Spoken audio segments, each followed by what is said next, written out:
कल उदयपुर के दौरे पर रहने वाले हैं। मुख्यमंत्री कल सुबह 11:30 बजे उदयपुर के लिए रवाना होंगे। दोपहर 12:20 पर मुख्यमंत्री भजनलाल शर्मा उदयपुर एयरपोर्ट पर पहुंचेंगे। उदयपुर एयरपोर्ट से वो चित्तौड़गढ़ का जो निम्बाहेड़ा कस्बा है वहां के लिए रवाना होंगे।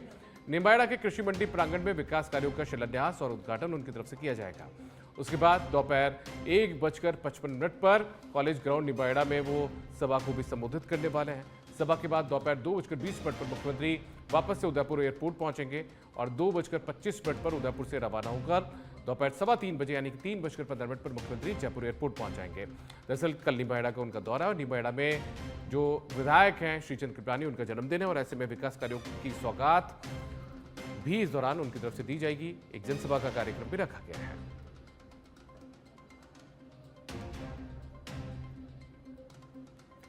तो मुख्यमंत्री के दौरे से जुड़ी हुई अपडेट सामने आई है। कल मुख्यमंत्री चित्तौड़गढ़ जिले के निम्बाहेड़ा के दौरे पर रहेंगे। इसके लिए वो बाकायदा उदयपुर एयरपोर्ट पहले पहुंचेंगे।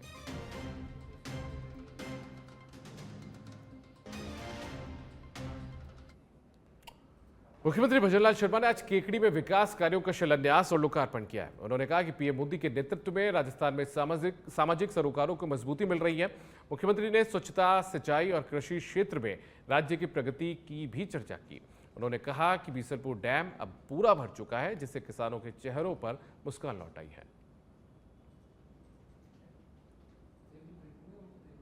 माननीय देश के यशस्वी प्रधानमंत्री नरेंद्र मोदी जी के नेतृत्व में शौचालय बनाने का काम पूरे देश के अंदर हो रहा है, क्योंकि आप देख सकते हैं कि स्वच्छता के लिए हमारे प्रधानमंत्री जी ने कितना बड़ा काम किया है। यही नहीं, उनका अभियान एक और बेटी बचाओ बेटी पढ़ाओ का अभियान 7.5 करोड़ पौधे लगाए थे। 7 करोड़ पौधे का अभियान, इसमें 7.5 करोड़ पौधे लगाए थे। और अब की बात हमने 10 करोड़ पौधे लगाने का अभियान लिया है। लगातार वो हमारा अभियान चल रहा है। 5 साल में हमने 50 करोड़ पौधे का लक्ष्य लिया है। 27 जुलाई को हरियाली तीज है। हरियाली तीज को हरियाली राजस्थान के रूप में हम मनाते हैं। उस दिन हमारा विशेष अभियान है कि राजस्थान के अंदर ज्यादा से ज्यादा पेड़ लगे, हमारा राजस्थान हरियाला राजस्थान बने। इसके लिए मैं आपसे आह्वान करना चाहता हूं, सभी माता बहनों से, सभी बुजुर्गों से, सभी युवाओं से। सिरोही के पिंडवाड़ा से एक बड़ी खबर आज सामने आई है। यहां पर यूपी से राजस्थान घूमने आए प्रेमी युगल में कहासुनी हो गई और इस दौरान युवक ने अपने प्रेमिका को झाड़ियों में ले जाकर मारपीट भी की। मारपीट के बीच प्रेमी ने प्रेमिका के गर्दन पर चाकू से मामूली कट भी लगा दिया, यानी कि हमला किया गया है। हालांकि गनीमत रही कि ये युवती जो है वो बच गई। युवती के चिल्लाने के बाद युवक कार लेकर मौके से फरार हो गया। आसपास से गुजर रहे ग्रामीणों ने पुलिस को इस बात की इत्तला दी है। सूचना मिलते ही थानाधिकारी मैं-जाब्ता मौके पर पहुंचे। पुलिस ने युवती के उपचार के लिए उसे पिंडवाड़ा अस्पताल भी पहुंचाया है।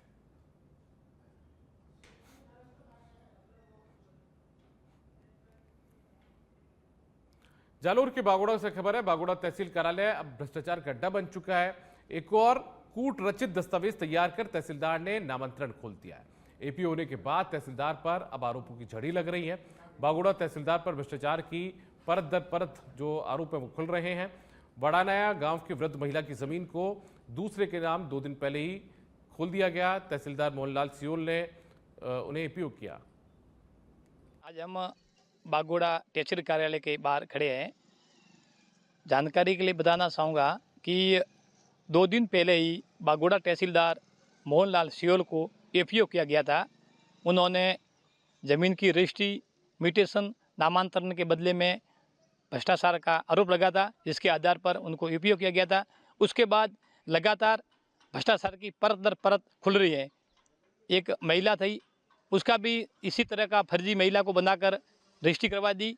और अभी एक और आरोप लगाने वाले व्यक्ति जो है तहसील में आए हैं, हम उसके साथ में भी खड़े हैं, उनसे भी जानेंगे कि क्या था पूरा मामला। बताइए।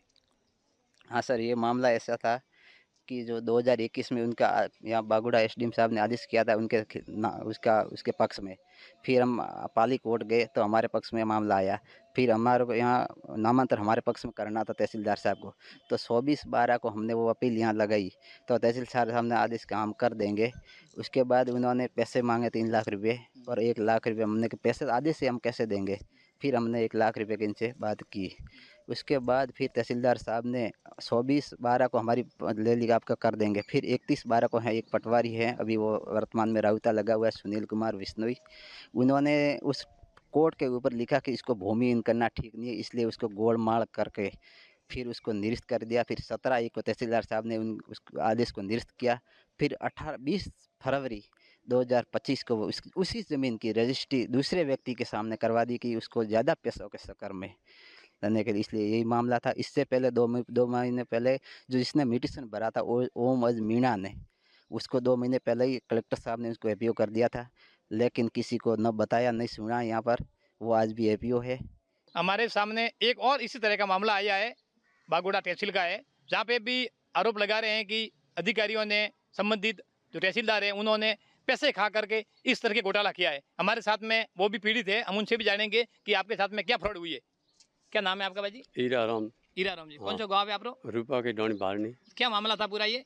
पूरा जमीन रही था। अच्छा, कोई हुआ तो कोई का पहली बाबत में थोड़ा घणो तो वरना हिसाब थी हमें घोटालो कीधो पैया और चक्कर में हाथों हाथ मिर्शन भरायो परो और एक तरफ थी बयान कराया परा। हाँ मारी तो कोई हालत है नहीं, काम कर सको, ये तो पैसा वाला है।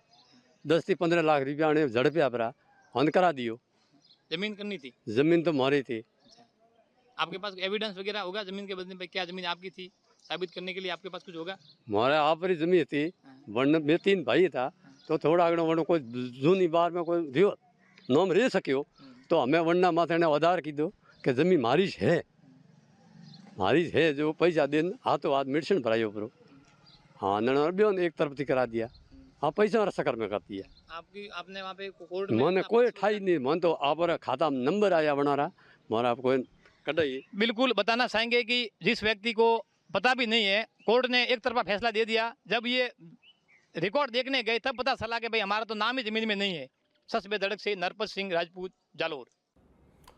राजसमंद में बारिश के चलते कई डैम ओवरफ्लो हो चुके हैं और गोमती नदी का उद्गम स्थल राम दरबार डैम छलकने के 6 दिनों के बाद गोमती नदी का पानी राजसमंद झील में पहुंचा। झील में पानी पहुंचने पर शहरवासियों में खुशी की लहर दौड़ गई। इस दौरान राजसमंद विधायक दीप्ति माहेश्वरी ने छप्पड़ खेड़ी गोमती पुलिया पहुंचकर गोमती नदी की पूजा अर्चना की और गोमती मैया को चुनरी उड़ाकर उनका स्वागत किया।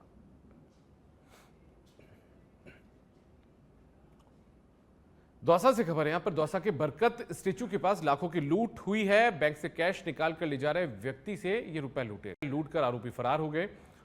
पुलिस लूट के आरोपी की तलाश में जुटी है। दौसा कोतवाली थाना पुलिस क्षेत्र का ये पूरा मामला है। पुलिस अब सीसीटीवी फुटेज भी खंगाल रही है। बारां जिले के शाहबाद से खबर है। यहां पर शाहबाद NH 27 पर भीषण सड़क हादसा हो गया। यहां पर रोडवेज बस को ट्रक ने टक्कर मार दी। बस में तकरीबन 50 से ज्यादा सवारियां सवार थी। हादसे में कई लोगों के घायल होने की सूचना है। पुलिस ने इन घायलों को शाहबाद अस्पताल पहुंचाया है।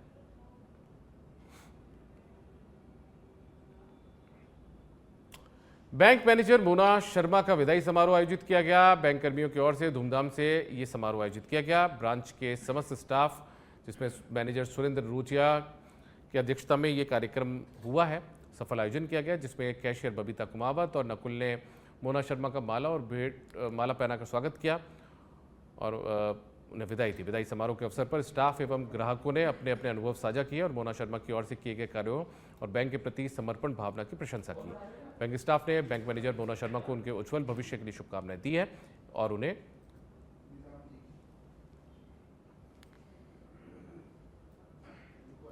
जयपुर जिला कलेक्टर डॉक्टर जितेंद्र कुमार सोनी ने मंगलवार को कलेक्ट्रेट सभागार में आयोजित बैठक में राजस्व अधिकारियों को लंबित प्रकरणों को निस्तारित करने के निर्देश दिए। इस बैठक में सीमा ज्ञान, नामांतरण, पत्रगड़ी एवं भू रूपांतरण जैसे मामलों की समीक्षा की गई। कलेक्टर ने राजस्व न्यायालयों में नियमित सुनवाई, बार बेंच समन्वय और मिशन मोड में काम करने पर जोर दिया। साथ ही अधिकारियों को रास्ता खोलो अभियान, नरेगा आकर, पंचगौरव योजना, पेंशन और सामाजिक सुरक्षा योजनाओं को प्रभावी रूप से लागू करने के निर्देश दिए। वंदे गंगा जल संरक्षण अभियान और अंत्योदय संबल शिविरों की उपखंडवार समीक्षा भी की गई। बांसवाड़ा जिले के भूंगड़ा थाना क्षेत्र से घरेलू हिंसा की सनसनीखेज घटना सामने आई है। यहां पर पति ने अपनी पत्नी के साथ मारपीट करते हुए उसे पेट्रोल पिलाने की कोशिश की।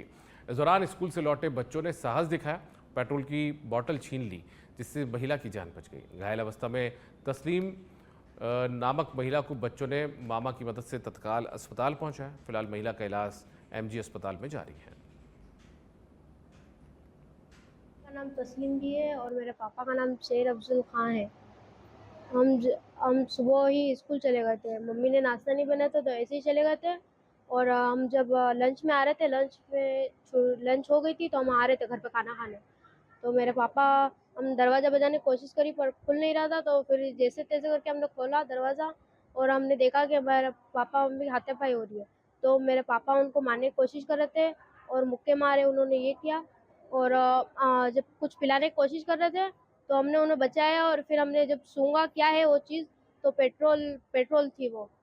और है कि हम जब पूछ रहे हैं आप ऐसा क्यों कर रहे हो, तो फिर वो है कि बिना जवाब दिए और हमसे बदतमीजी, हम पे भी हाथ उठाने की कोशिश करी। जयपुर से खबर है। यहाँ पर ADCP नॉर्थ द्वितीय बजरंग सिंह के निर्देश पर कार्रवाई हुई है। शास्त्रीनगर थाना पुलिस ने दुष्कर्म के आरोपी को गिरफ्तार कर लिया। नाबालिग बालिका को दरअसल बहला फुसलाकर घर से ये ले गया था, फिर फरार हो गया था। घटना के बाद मोबाइल फोन बंद करके ढाबे पर ये आरोपी काम कर रहा था। थानाधिकारी महेंद्र सिंह ने इस कार्रवाई को अंजाम दिया है।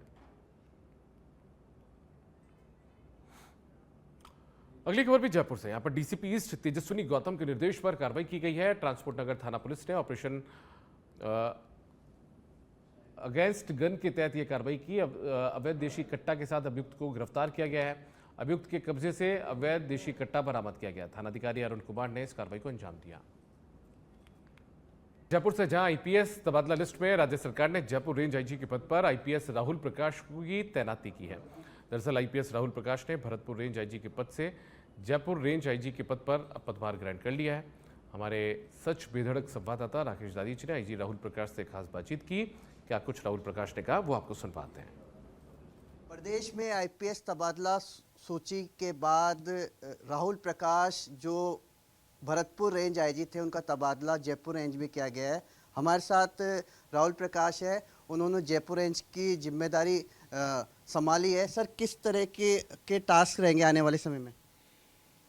पुलिस का जो काम है वो मूल रूप से तो वही रहता है जो आधारभूत काम है आपके, कि भाई एक तो आपको अपराधों पर नियंत्रण करना है और यदि अपराध हो जाते हैं तो उसका प्रोफेशनली अन्वेषण करना है, शीघ्र से शीघ्र खुलासा करना है और साथ में लॉ एंड ऑर्डर की संभावनाओं को चिन्हित करके होने से पहले उनका समाधान करना है। तो मूल रूप से तो ये काम हर जगह होते हैं, तो यहाँ पे भी है, महत्वपूर्ण है। बट इस रेंज को देखते हुए एक तो यहाँ पे श्रद्धालु बहुत आते हैं खाटू श्याम जी में, वो एक अलग व्यवस्था है जिसके बारे में ध्यान देने की आवश्यकता रहेगी। हाईवे का बहुत विस्तार है, बहुत ज़्यादा उस पर यातायात है, एक्सीडेंट्स बहुत हैं और डेथ्स भी उस पर काफ़ी होती हैं, तो उसको लेकर के भी कुछ नया सोचना पड़ेगा और जो हमारे पास संसाधन है उसको और किस तरीके से एफिशिएंटली यूज़ कर सकते हैं उसके बारे में विचार करना पड़ेगा। इसके अलावा अगर हम मेवाड़ क्षेत्र को देखें तो वहाँ पे साइबर क्राइम, गो तस्करी, उसका भी प्रभाव काफ़ी है, तो उसको लेकर के भी कार्य योजना बना के काम किया जाएगा। इलीगल माइनिंग की समस्या भी रेंज के कुछ जिलों में है, तो उसके ऊपर भी ध्यान देना पड़ेगा। अच्छी बात यह है कि हमारे सारे पुलिस अधीक्षक बहुत ही डायनामिक हैं, सक्रिय हैं और प्रभावशाली हैं, तो इनको साथ लेकर के योजना बना के एक टीम वर्क के तौर पे रेंज में DGP सर के मार्गदर्शन में और जो DGP सर की जो और हमारे पुलिस मुख्यालय की प्राथमिकताएं हैं उसको ध्यान में रखते हुए हम अच्छा काम करने की कोशिश करेंगे।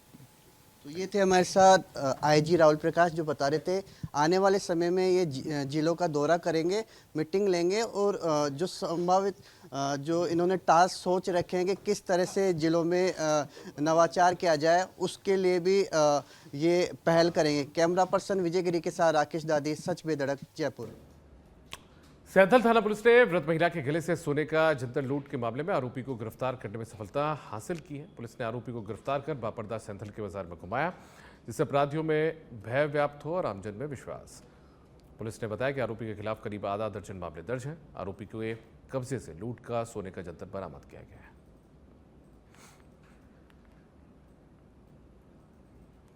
कोटा जिला कलेक्टर ने आज महात्मा गांधी अंग्रेजी माध्यम विद्यालयों का औचक निरीक्षण किया। उन्होंने विभिन्न कक्षाओं में जाकर शिक्षण व्यवस्था का हाल जाना, बच्चों से सीधा संवाद किया, उनसे पढ़ाई की जानकारी जुटाई। निरीक्षण के दौरान कलेक्टर ने बाल वाटिका के छोटे बच्चों से भी बातचीत की।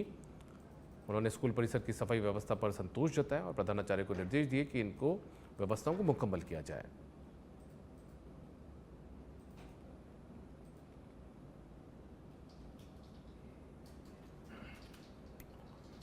खबर छत्तीसगढ़ से है। यहां पर कांग्रेस के प्रदेशव्यापी चक्का जाम आंदोलन का असर देखने को मिला। बलौदा बाजार में भी ये असर देखने को मिला है। ईडी की लगातार कांग्रेस नेताओं पर कार्रवाई के खिलाफ ये कांग्रेस का प्रदेशव्यापी प्रदर्शन था। आर्थिक नाकेबंदी को इसे नाम दिया गया और चक्का जाम किया गया। वहीं पूर्व सीएम भूपेश बघेल के बेटे चैतन्य बघेल की गिरफ्तारी के विरोध में कांग्रेसियों ने जमकर प्रदर्शन यहां पर किया है। आप देख रहे हैं कि छत्तीसगढ़ के पूर्व मुख्यमंत्री आदरणीय भूपेश बघेल जी के बेटे को अभी गिरफ्तार किया गया है ईडी के माध्यम से। हमारे और लीडर भी ईडी के गिरफ्तारी में अभी अंदर है। तो हम सब ये इस धरना, इस प्रदर्शन के माध्यम से ये मांग कर रहे हैं कि ईडी का दुरुपयोग बंद हो और निष्पक्ष जांच हो और जो भ्रष्टाचार वास्तविक में जो कर रहे हैं उनके खिलाफ कार्रवाई हो। हमारे जंगल, हमारी जमीन में छत्तीसगढ़ियों का अधिकार है, उसको इसकी अधिकार मिलना चाहिए। इसके लिए हम सब संघर्ष कर रहे हैं, हम सब मांग कर रहे हैं। जल जंगल जमीन की लड़ाई जब हमारे नेता कर रहे हैं और हमारे विधायक लड़ उनको जेल भेजा जा रहा है। कांग्रेस पार्टी के लोगों को दबाव बनाना, नेताओं को दबाना, डराने का प्रयास जो शासन की छत्तीसगढ़ सरकार के द्वारा हो रहा है और किसके इशारे में हो रहा है पूरी छत्तीसगढ़ की जनता जानती है। और उसी के तहत जब तमनार की लड़ाई भूपेश बघेल जी लड़े और पूरे विधायकों के साथ वहां पहुंचे उन चीजों को लेके और जिस तरह से स्थगन आना था विधानसभा में, उसी दिन चैतन्य बघेल जी की गिरफ्तारी होती है। तो कहीं न कहीं ये एक शासन का दबाव बनाने का प्रयास है। इसका आर्थिक नाकेबंदी का आज चल रहा है, जो सकरी बाईपास पे और लिमतरा चौक पे भी दोनों जगह इन लोगों ने किया है और ईडी के विरुद्ध इन लोगों ने आर्थिक नाकेबंदी की है और 12 से 2 के बीच में ये चलेगा और अभी समाप्त होने वाला है। अभी कई गाड़ियां रुकी हुई हैं, जो जरूरी गाड़ियां हैं वो पास हो रही हैं, एम्बुलेंस, स्कूल बसेस, जो भी जरूरी गाड़ियां हैं, बाइक सिर्फ पास हो रही है और अभी स्थिति शांतिपूर्ण है। सुरक्षा को इस तरह के इंतजाम किए जाएंगे। लगभग 70। खबर भरतपुर से। यहाँ पर जिला कांग्रेस कमेटी की बैठक हुई है। जिलाध्यक्ष दिनेश सूपा की अध्यक्षता में कांग्रेस कार्यालय में बैठक हुई। इस बैठक में जिला प्रभारी और पीसीसी के महासचिव राजेश चौधरी, प्रदेश मंत्री धर्मेंद्र शर्मा, प्रदेश प्रवक्ता योगेश सिंघल समेत कई नेताओं ने हिस्सा लिया। बैठक में प्रदेश की कानून व्यवस्था के बिगड़ी हुई होने का हवाला देते हुए इसके साथ ही स्मार्ट मीटर थोपे जाने, बढ़ते अपराध का आरोप लगाया गया, जल भराव की समस्या और भाजपा सरकार की मनमानी नीतियों के आरोप लगाते हुए जोरदार चर्चा की गई। राजेश चौधरी ने कहा कि राजस्थान में लगातार लूट, हत्या जैसी घटनाएं बढ़ रही हैं। बांसवाड़ा अखिल राजस्थान विद्यालय मिड डे मील कुक कम हेल्पर रसोईया संघ आज कई सूत्रीय मांगों को लेकर उपाध्याय पार्क से ढोल नगाड़े के साथ रैली निकालते हुए जिला कलेक्ट्रेट पहुंचा और जिला कलेक्टर के हाथों मुख्यमंत्री के नाम ज्ञापन सौंपा गया। वर्षों से सेवा दे रहे रसोइयों के समायोजन और मानदेय वृद्धि की मांग यहां पर की गई है।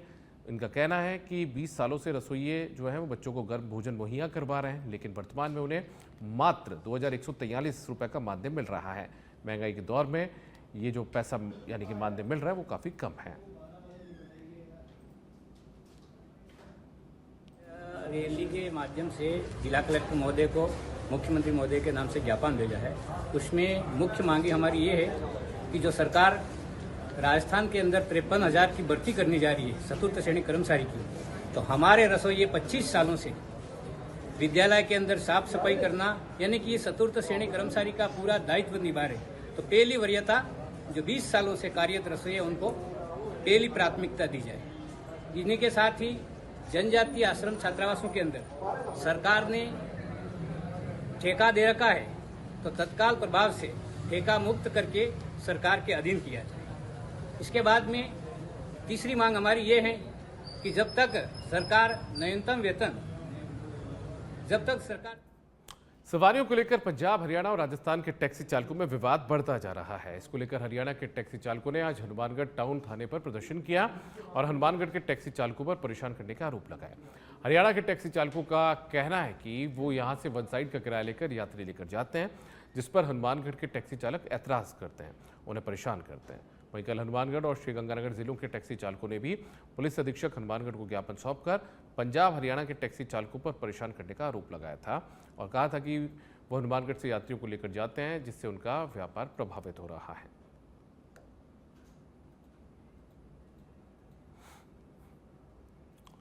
इधर चौहटन कस्बे के बांकलसर बस्ती मोहल्ले की विभिन्न जन समस्याओं को लेकर सैकड़ों लोगों ने आज नगर पालिका के अधिशासी अधिकारी को ज्ञापन सौंपा और समस्याओं के त्वरित समाधान करने की मांग की। बांकलसर बस्ती के सैकड़ों लोग संस्कृत विद्यालय के पास बांकल माता मंदिर से विशाल रैली के तौर पर नारेबाजी करते हुए रवाना हुए और नगर पालिका कार्यालय पहुंचे। उन्होंने मोहल्ले के सभी 6 वार्ड्स में व्याप्त विभिन्न जन समस्याओं को लेकर नारेबाजी की, विरोध जताया और जल्द समस्याओं के समाधान के लिए अधिशासी अधिकारी को ज्ञापन भी सौंपा।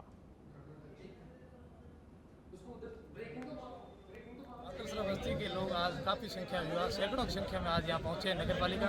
उनकी मूलभूत सुविधा से वो काफ़ी समय से, कई वर्षों से वंचित है। हर बार उनको पीछे छोड़ दिया जाता है। इस बार युवाओं ने यहाँ पर आवाज़ उठाई है और आज मुख्य जो मांगे हैं वो जो ब्लैकआउट के समय बिजली की जो सारी लाइटें थी वो बंद कर दी गई थी। अब रात में इतना अंधेरा रहता है कि एक घर से दूसरे घर जाना भी डर लगता है। वैसी समस्या को लेकर उन्होंने कहा कि तुरंत ही बिजली की जो वो लाइटें हैं, रोड लाइटें, वो तुरंत ही चालू की जाए। आज हम बांकलसर बस्ती के वार्ड संख्या 1 से लेकर के 6 तक के निवासी सारे यहाँ इकट्ठे हुए। अपनी जो समस्याएं हैं, जन समस्याएं, जैसे कि पानी निकासी की समस्या, सब मुख्य समस्या है। एक जल भराव रहता है सड़कों के ऊपर, जो पहले बनी हुई सड़कें हैं या फिर अभी जो कच्ची सड़कें हैं। रुक करेंगे एक बड़ी खबर का। प्रदेश के न्यायिक जगत से जुड़ी हुई बड़ी खबर है। यहाँ पर प्रदेश के 24 न्यायिक अधिकारियों को अतिरिक्त कार्यभार सौंपा गया है। हाईकोर्ट के रजिस्ट्रार जनरल चंचल मिश्रा ने इसके लिए आदेश जारी किए हैं। डीजे पूरण कुमार शर्मा जज स्पेशल कोर्ट पॉक्सो जोधपुर का अतिरिक्त कार्यभार दिया गया है। इसके अलावा डीजे मदन गोपाल सोनी को सेशन जज स्पेशल पीसी एक्ट कोर्ट संख्या 2 जोधपुर का अतिरिक्त प्रभार दिया गया है, जोधपुर महानगर का।